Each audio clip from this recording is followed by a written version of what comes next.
All right, guys, back at it again. Yeah, here we go again for another video. Yeah. Our tier lists have been doing so well and getting so much interaction that we thought we're going to do something similar but a little bit different today. A little bit different today, yeah. I think it's going to be very interesting what we're going to talk about. I think let's get going. Well, let's say we're going to do overrated species, underrated species, and perfectly rated species. Yeah. And these are species that we offer as a safari company regularly. We can source things like elephant and leopard and stuff in other countries. Lion, all of that. But this is what we have on our properties that we hunt regularly. Exactly. Yeah. So we thought, why not just go through that list so that you guys also know what we have and what we hunt regularly, and then we can take it from there,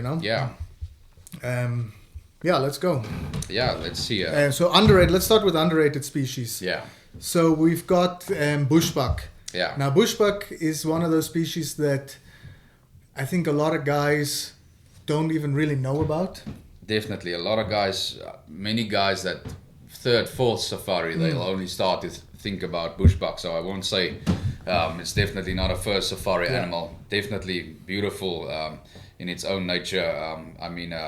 Part of the spiral horns. Mm-hmm. So definitely something I would say is underrated for sure. And you get the Limpopo and you get the Cape bushbuck. We do the Limpopo up in our Limpopo area. Yeah, in the Northern Cape we do not have any bushbuck.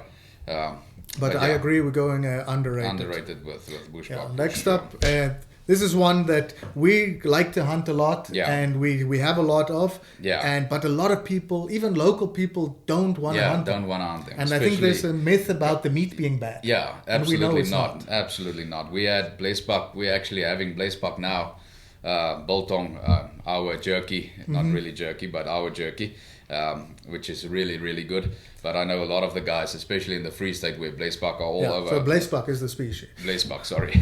But they do not want to hunt them, not even see them. So and even overseas guys, they don't always have blazebuck on their mind or on their list. Yeah, definitely. It's one of those species, there's a lot of them around, but it's not so well known. Yeah, not well known. A lot of guys will be like, what is that? It's a blazebuck, and you'll drive past them. Exactly. Like, everybody knows what a kudu and a gemsbuck looks like, but not a blazebuck. Definitely not. And as you know, we offer the slam here, so we've got all the different color variations. Very nice. Steenbuck. Yeah. Steenbuck to me is very underrated. The guys think because it's small, it's not a real hunt or not a real trophy. It can be a super tough hunt. And it's part of the tiny 10. So if you get into the tiny 10, you start to really appreciate those little guys. Little guys being we've seen that you can call them in with a kind of the jackal whistle, like we call it. Exactly. Sometimes works, not every time, but I mean that's very exciting to hunt them that way. And also it's all very often like an opportunistic chance. You're hunting something else, and a steenbuck pops up.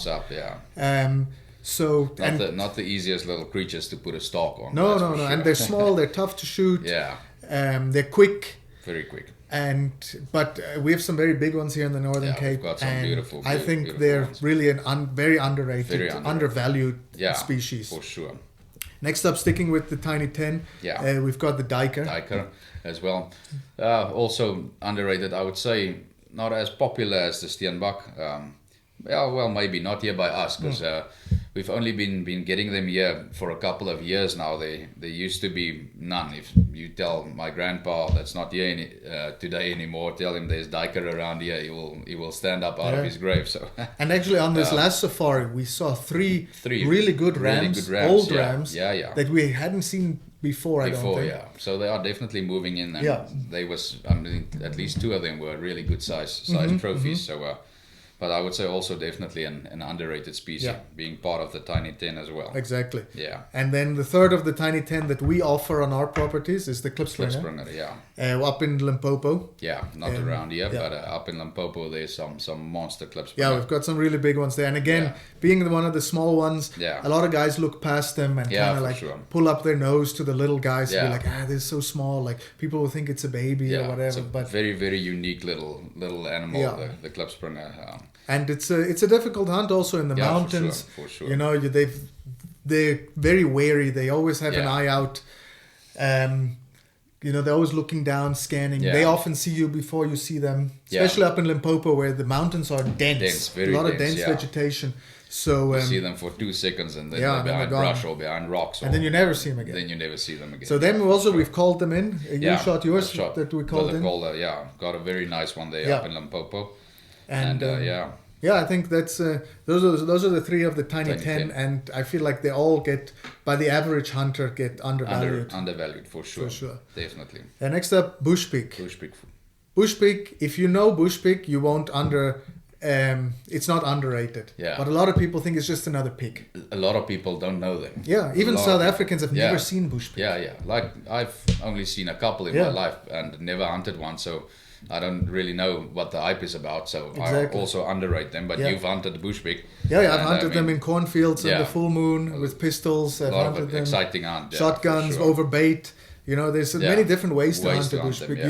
You can hunt them over bait, you can have them baited, or opportunistic. Up in Limpopo, we've got a lot that sometimes you just come around the corner and they're there. So what we do, we also offer a different price. Yeah. Like if we just bump into a bush pig. Baited is, it's definitely a different price. It's cheaper to just bump a bush pig than to bait one, because a lot of time and effort and feed goes into it. Absolutely. So bush pig also is into the underrated category for sure. Then we've got giraffe. A giraffe is an emotional animal for a lot of people. A lot of people, for sure. But I think that makes it underrated. Yeah, I think not many people, like we've mentioned, a first timer is not going to want a giraffe. I've never heard of a first timer or even a second timer. Yeah. Guy coming to South Africa, no, I want a giraffe, is high on the list. Definitely not. That comes a bit later, I think, the giraffe. I think people think it's an easy hunt. Yeah. Because they're so big. Yeah. But no, they can be and if you've seen one in a nature reserve, they're tame because they're not hunted. They're just walking. They look at you, keep on grazing. Yeah. But on properties where they are hunted, they're very tough. They can be tough because they can see very far. Yeah, they can see. It's hard to get close. Away. It's a difficult animal to kill. Yeah. A lot harder than people think. Shot placement is different. Shot placement is actually difficult on a giraffe. Yeah. Way different than anything else, I think. So So that makes it an underrated. Yeah, for sure. Eland next. Yeah, eland. We got a bit of slack on our previous video that we didn't give eland enough respect. Yeah. I think a lot of people respect the eland. Yeah. But again, it's not really a first-time safari animal. Yeah. Sometimes not. I feel some guys come and they want the kudu, they want the eland, but the spirals. So it could go perfectly rated. Or underrated. I would go underrated as well. Not a first timer, I feel. Yeah. But it should actually be almost on everybody's list. If you go to an area that has eland, keep it in the back of your mind as one of the top animals. Everybody in the States wants to hunt an elk, or if you hunt an elk is on the list. And I feel like a kudu and elk, not a kudu, eland and elk are in the same range. They're big, massive bodies, and and I think a lot of people don't realize how big an eland is until it's laying there.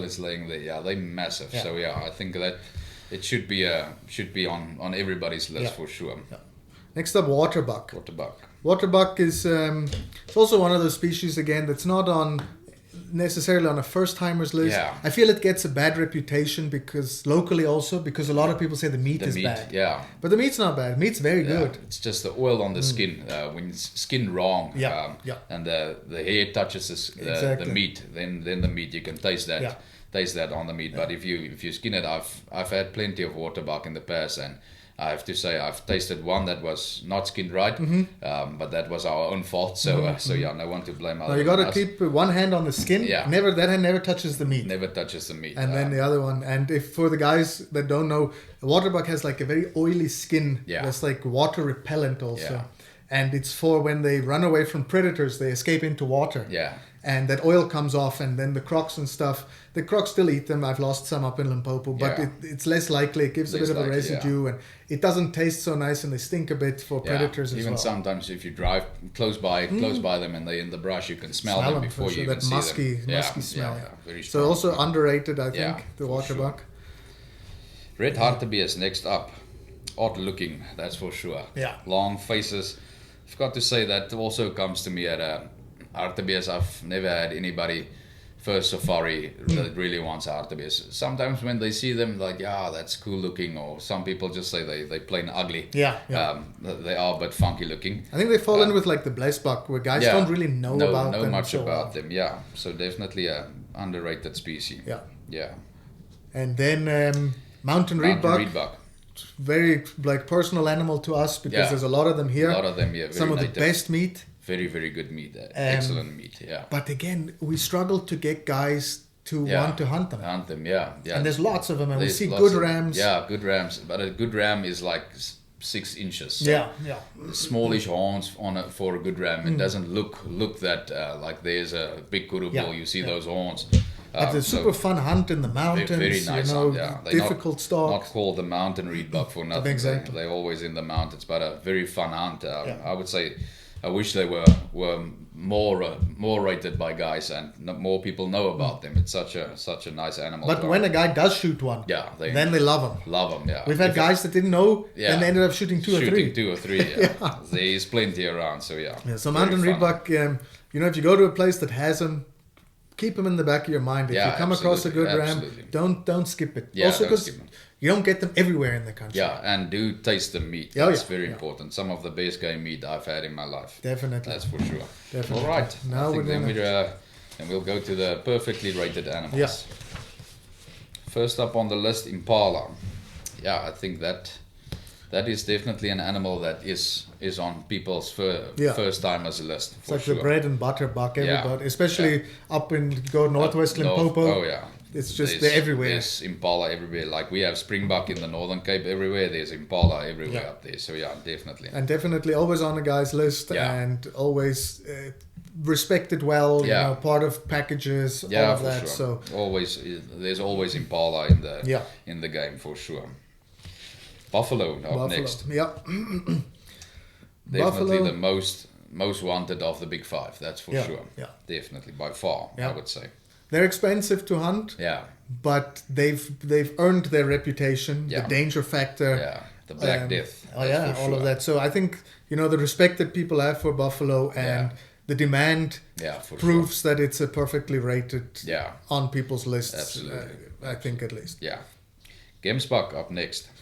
Gemsbuck can again to me fall between underrated and perfectly rated. Perfectly rated. But I feel a lot of hunters have a Gemsbuck on their list. For sure, yeah. I feel a lot of guys, maybe not sometimes on the first safari, or I would say 50-50. Some only one, Gemsbuck is high up on the list. Others, maybe if there's time, a Gemsbuck. Mm-hmm. So in between those, but I would say definitely more than other stuff we put by the underrated animals. So I think a Gemsbuck is good, rated good. Yeah, I mean we have a lot of requests for Gemsbuck also, so it's definitely well respected and known and I think on a good level. Yeah, for sure. Next up, nyala. Yeah, I would say nyala more rated than a bushbuck of the spirals. More people know it. More people know about it because they are also the only animal that's a bull and a ewe. The bulls, the males are just that much bigger than the ewes. So they're not a bull and a cow, they're a bull and a ewe, where the split comes in, and they look way different than the ewes. They become blackish with a mane. Really beautiful animals. So beautiful, definitely. And if you do hunt in nyala, strongly consider a half mount.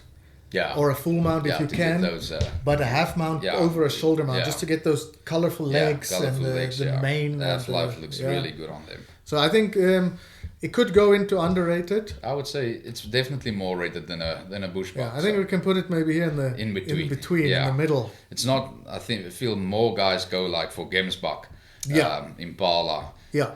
Than a nyala. Maybe comes like in a second safari or so, but you never know. But more guys go for nyala than bushbuck. Absolutely, much more, definitely. So we'll put it kind of in between these two. Yeah, I think that's a good place. Next up, springbuck. Springbuck, it's our national animal, so I think that is perfectly rated. Yeah. I've never heard anyone that doesn't want the springbuck. Yeah. If it's available, if it's around. Yeah. Springbuck here in the Northern Cape is like impala up in Limpopo. Lots of them. Lots of them. Very good. Here. They grow very good here. So we've had a couple of really good trophies hunted in the past couple of years here. So Yeah, I think also because it's the national animal, it's something that a lot of people have in the back of their mind. That be like, I want a springbuck. And our national rugby team are the springbucks. So that also people think about that. Yep. Okay, next up, the wildebeest. This is all wildebeest, blue and black, golden, all of that. I would say, definitely perfectly rated.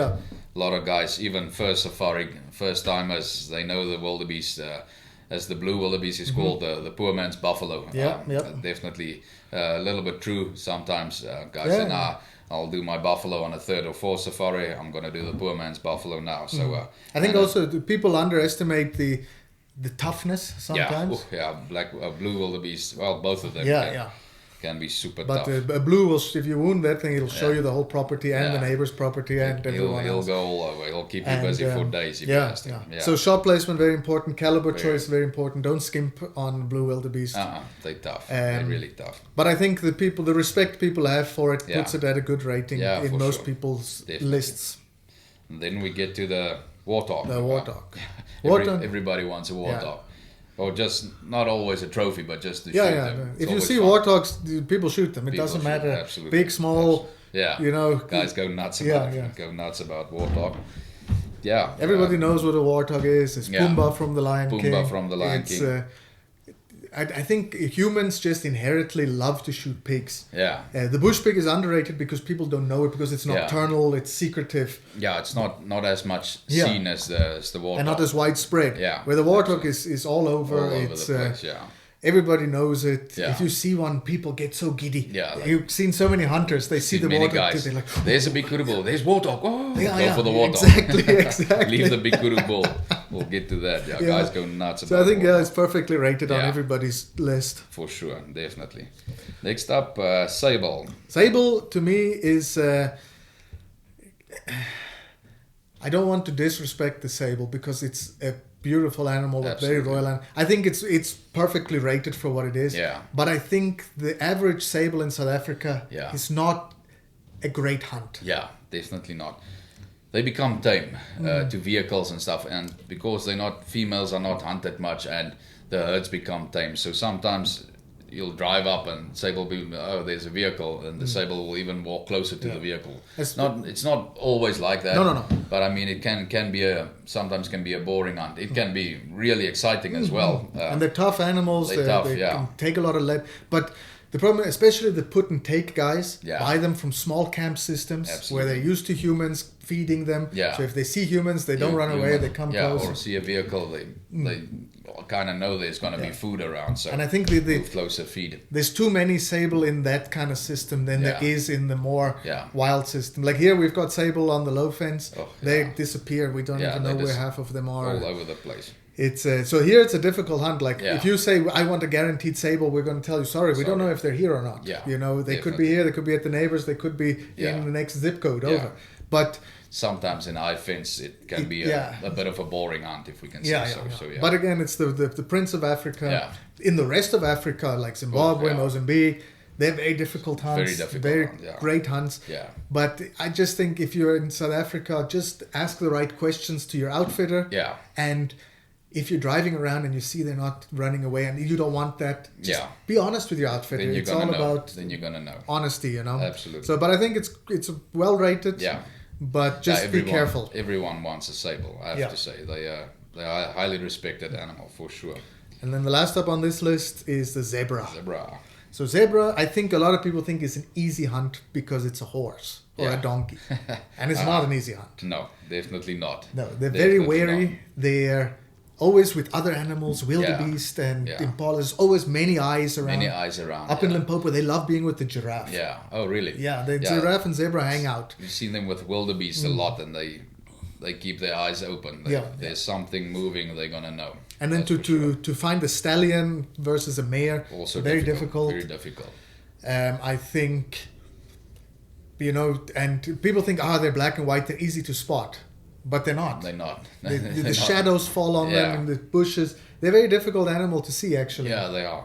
Out in the open, they're easy to spot. It's different, but and in the on a mountainside or something, they're easy to spot. But normally, when you spot them easy, they spot you easy, and then they just keep going. So definitely not a easy horse hunt. No. I think it is on a lot of guys' list. Yeah, so I think it's rated well in terms of who wants to hunt them. Everyone wants a rug, so that's for sure. But don't expect it necessarily to be an easy hunt. Yeah, it can be a very difficult. They're wary animals. They're smart animals. They are. And they're not just a horse or a donkey wandering around. They're not tame at all. And then last up, we've got the overrated category. Overrated, yeah. Now, there's not a lot in this category. I think this one's gonna piss people off, but the kudu, you see, it hasn't been on any of the other lists. Is, to me, I think it's overrated. Not because it's an easy hunt or anything like that, but it's just because everybody has one on their list. Yeah, it's like everybody wants one. And they leave a lot of things out. To hunt a kudu. To hunt a kudu, which could be a more fun hunt or a cooler thing that not everybody has. Yeah. And that's the only reason I would put it into overrated. Yeah, there I agree with you. Over here, it's an incredibly tough hunt. The free range kudu, we cannot guarantee that they're on the property. We've been around where we don't see a bull for 3-4 days, and then last day come. So it can be a really, really tough hunt. So I would say, in a way, overrated. But the fuss about kudu, they are beautiful. I think the guys are right to want them, but there are some people freak out, and we want kudu and it's just kudu. And in that way, they are overrated. I feel there's plenty of other game that's equally beautiful and equally tough to hunt. And for the price that many people charge for kudu, there's a lot of things that I feel like you could shoot 4 animals for the same price that are almost same price as cooler than to hunt. And more fun probably to hunt. But like you said, here in the low fence, I mean, we can't even pre-scout really for kudu. Because we can see one this week, and you're coming next week, and he's not even close anymore. He's not gonna be. He can be 3-4 properties in any direction. During the rut, it's a different story because they come to the cows. The cows move less. They also move, but less. And then the last thing in the overrated, I don't think is a species per se, but it's chasing inches. Oh yeah. These guys that come with their measuring tapes. Yeah, that is definitely something. And when we started our partnership a couple of years back, we decided we're not going to go that way. We do have some incredible trophies here, but it's just, to us, we rather chase the memories and the experience, the great hunt, the fair chase, than just going for shooting monster this, monster that, and just chasing the inches, like we said. It's like if you come here and you message us, you say, I need a guaranteed 60-inch kudu, we're going to tell you, sorry, we can't guarantee you that. Go somewhere else that does put and take, that goes and buys a bull that known size, puts it out for you. If if that's what you want, perfectly fine. You want your trophy room. That kudu bull is going to be captured a couple of weeks before, measured, be put in a small camp, and you're going to go hunt it there just to make sure of that. Exactly. So we don't want to do that. We like to keep our what we have out there, and it's more to us about the hunt than the inches. Like also like a lot of guys charge by the inch. We don't really do that, because if you shoot a big one, you're lucky and it's good for you. And if you shoot an old representative with worn down horns, also perfect, amazing. The hunt itself is more important. How was the stock? How was the wind reading? Did we get busted? Did it take us 2 days? Like we had with the fallow deer on the previous hunt. It took us days and days because they were out in the open. There was no way of getting within 500-600. And then on the last day, things just lined up. The weather was not cloudy. Really perfect for us. But it was a difficult stalk. Very difficult stalk, but we managed to get in there and took the perfect animal. He was the biggest one of the herd. His teeth were worn. But the perfect animal, like you said, the teeth were worn way down. He would have probably not made the next winter. Surely, or next drought. Even if it got dry to the end of the year, he would have died for sure with those teeth. So I think the chasing inches, definitely not something we're up for or want to start doing. Not going to do that. And there's enough people that do that around. So exactly. And again, tell us in the comments, if you think we got anything wrong. This is from our experience. We've done this for a long time. Everybody can differ. So exactly. Tell us what you think of the animals. Everyone has their own opinion, and that's the nice thing. We're not above changing our mind also. Like if you come with a good reason on why something should be in a different category, we'll listen to it and we'll think about it, and maybe we change our mind. Absolutely. There's a couple of things here that could go either ways. I think more or less good. Anyway, guys. So remember, like, subscribe. Our numbers are growing nicely. Share it with someone if you want to, and we'll see you guys in the next one. Cheers. Cheers.